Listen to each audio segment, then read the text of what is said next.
Assalamualaikum warahmatullahi wabarakatuh. Saya Dania Fazrani, NIM 182101067 akan membahas mengenai IPO pada PT Indofood CBP Sukses Makmur Tbk.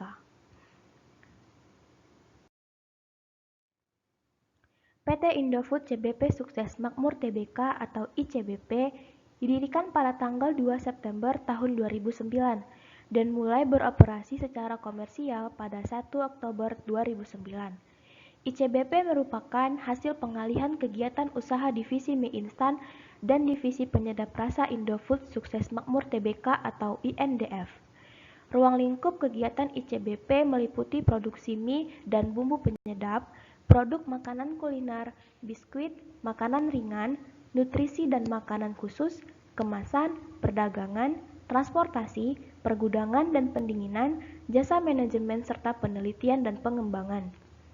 Grup ini juga merupakan produsen mie instan terbesar di dunia serta pemimpin pasar mie instan di Indonesia.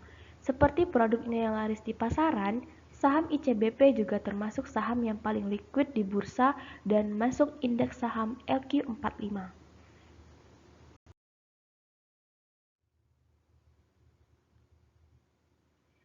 PT Indofood CBP Sukses Makmur Tbk atau ICBP resmi melakukan IPO atau Initial Public Offering dan mencatatkan perusahaannya di Bursa Efek Indonesia pada tanggal 7 Oktober tahun 2010.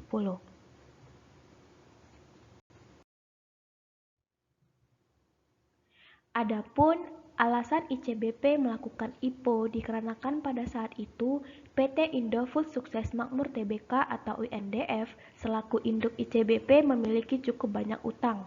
Pada saat itu, total kewajiban INDF tercatat 25,8 triliun dan dari total kewajiban net tersebut 8,9 triliun alias 34,5% diantaranya ditempatkan di ICBP. Jadi, dari aset ICBP sebesar 11,2 triliun, sebagian besar merupakan utang.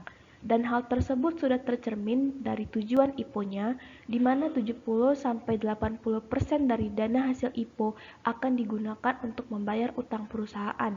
Dengan demikian, IPO ICBP akan membuat neraca keuangan induknya, yaitu INDF, menjadi lebih sehat, karena utangnya berkurang.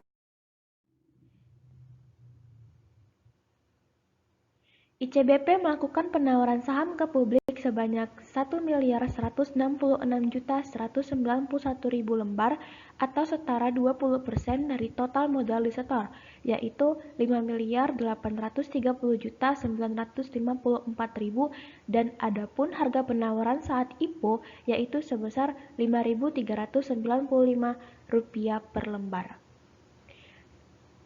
Dengan demikian, ICBP berhasil mendapat dana hasil IPO sebesar Rp6.291.600.445.000.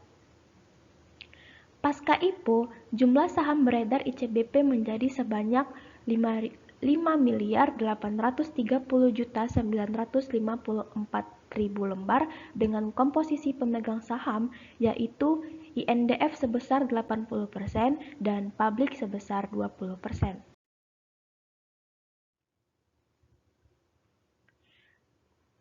Berikut adalah grafik perkembangan saham ICBP dari tahun 2011 hingga 2020. Tepat pada Maret 2019, saham ICBP dibanderol seharga Rp10.325 per lembar. Namun, 3 hari kemudian langsung anjlok ke Rp9.400. Penurunan ini pun terus berlanjut hingga pada 2 April, harga selembar ICBP turun lagi jadi Rp8.975.000 per lembar. Saat itu, Indofood mengalami sentimen buruk akibat rencana buyback saham Resorts anak usaha mereka di Singapura, PT Indofood Agri Ltd atau IFAR, yang dilakukan INDF. Hingga Agustus 2019, kabar mengenai buyback ini masih belum selesai hingga akhirnya IFAR melakukan delisting. Dalam rentang waktu April hingga awal Juni 2019, saham ICBP masih bergerak di level 9 ribuan. Namun, pada akhirnya bisa kembali ke angka 10 ribuan pada pertengahan Juni. Kabar mengenai akuisisi memang sensitif buat para investor.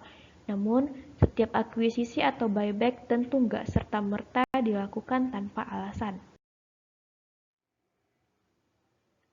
Perkembangan harga saham ICBP seperti pada gambar grafik tersebut terus berfluktuatif dari tahun 2011 hingga tahun 2020, di mana pada tahun 2019 ICBP ditutup di level harga Rp12.200 per saham atau menyentuh level tertinggi sepanjang tahun berjalan 2019. Di tengah kinerja yang masih tumbuh saat pandemi, prospek kinerja ICBP kini dibayangi dampak dari mengakuisisi Pinnacle Company Ltd saat pengumuman awal akuisisi tersebut tanggal 27 Agustus 2020. Harga saham ICBP sempat menurun karena respon negatif pelaku pasar.